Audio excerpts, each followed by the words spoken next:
Just to think about those families whose lives will be changed is overwhelming. Those families who normally wouldn't travel because of the constraints and the restrictions, and the inability to be able to address those needs of their loved ones, and we've met those needs. We've met those requests. And this wasn't something that we were asked about, it was something that we thought about before we were asked to do it. All of our ancillary services rooms, which is our pet relief area, our nursing mothers lounges, and our sensory rooms are within close proximity of one another. They're in both A and B concourses and available for customers to use 24 hours. We used oversized international symbols for these spaces. So we have the nursing mothers symbol, we have the sensory room symbol, and the pet relief symbol oversized on the doors. And then we've highlighted all these rooms with a hunter green color so that our passengers will come to expect when they see that color, they'll know the facilities that are available in that area. One of the things that was important to us was the access into these spaces and having somewhat control over that access as well. So we have a intercom, and pushing the button rings over at the AOC, and they can remotely both speak and disengage the lock to allow passengers access into the space. Right now we are in the sensory room. The reason I wanted to create a sensory room was to meet the needs of those that are on the autism spectrum, those who have PTSD, those who have dementia, and those who have Alzheimer's.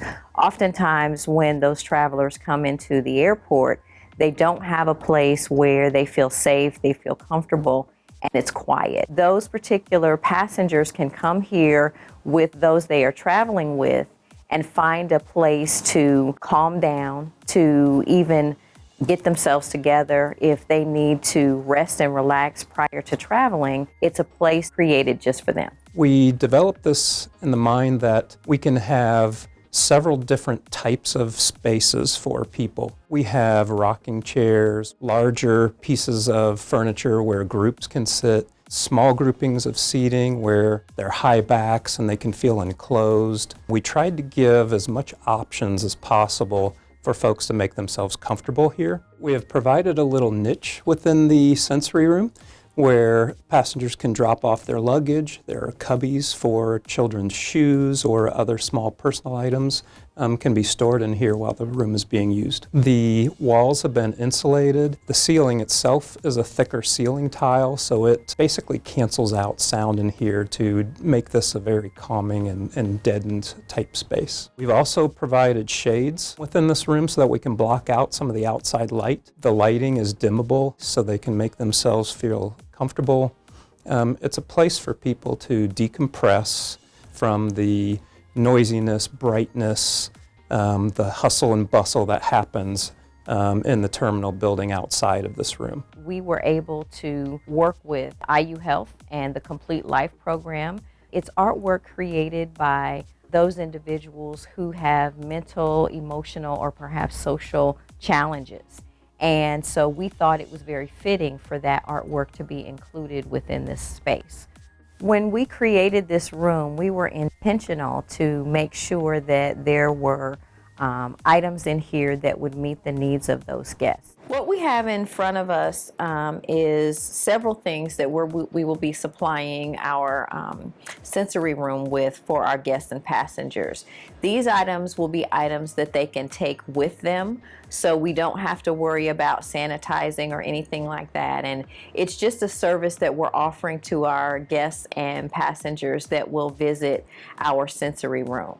We have noise-canceling headphones, fidget toys, and we have a fidget spinner, little noodle type things that they can twist and just have, even pull on and tug on. The quiet space is a room within the sensory room where somebody can go to really isolate themselves. There's a sliding door into the space. It is an acoustic material, foam type of a material. It's got some cutouts of flocks of birds. There's still a visual connection to the outside, so you don't feel completely like you're in a separate room. There's still a little bit of a connection to the outside in it. The purpose of this room is to further isolate a passenger who might be a bit anxious or need a little more isolation from the rest of those who might be in this room. Within the quiet room, there's a lighting switch that allows for the light to be dimmed even further. We have rocking chairs to self-soothe, a soft plush footstool and ottoman. It's a space where those passengers and traveling companions can really de-stress and isolate.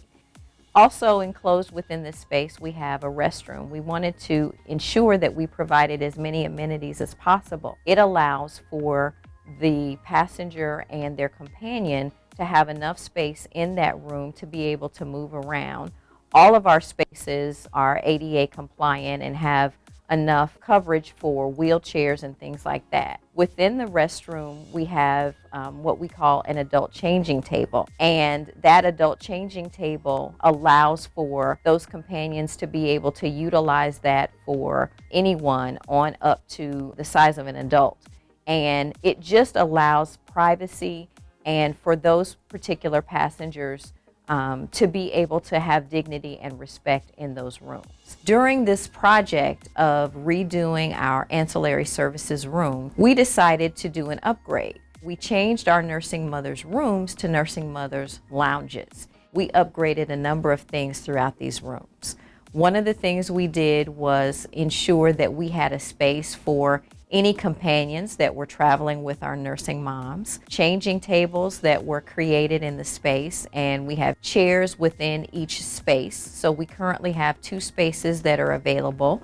We have rockers, we have lots of plugs, and a table available for all the things that a nursing mom would have, whether it's a diaper bag, a purse, a breast pump, a place for the little ones to be in there and stay occupied. We have sinks and private areas where the moms can just be enclosed, and we just have those things that a nursing mom would need when coming into this space. We basically had to reimagine what the facility needed to be for a nursing mothers in today's society. Part of my input also, along with designers, was on the colors that were selected: paint, carpet, furnishing colors. So the colors that were used for these rooms, we knew we wanted color and some vibrancy, but they had to be muted because of the calming effect that we wanted within these spaces.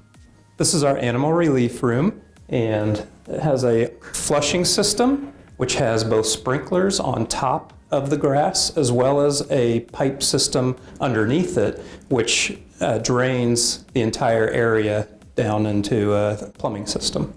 We also have a dedicated exhaust system in this room to eliminate as much odor as possible. The mandate for this type of a room is that there is some object that helps to encourage animals to use the facility, since it's not a natural environment in here. The fire hydrant is something that is specifically made for this type of a facility. The floors, walls, ceilings of our pet relief room are completely covered in an epoxy coating, so the entire room can be hosed down. This was a huge effort by many people within the airport to be able to address those needs that sometimes often go unnoticed. It's not always something as easy to identify as a physical challenge.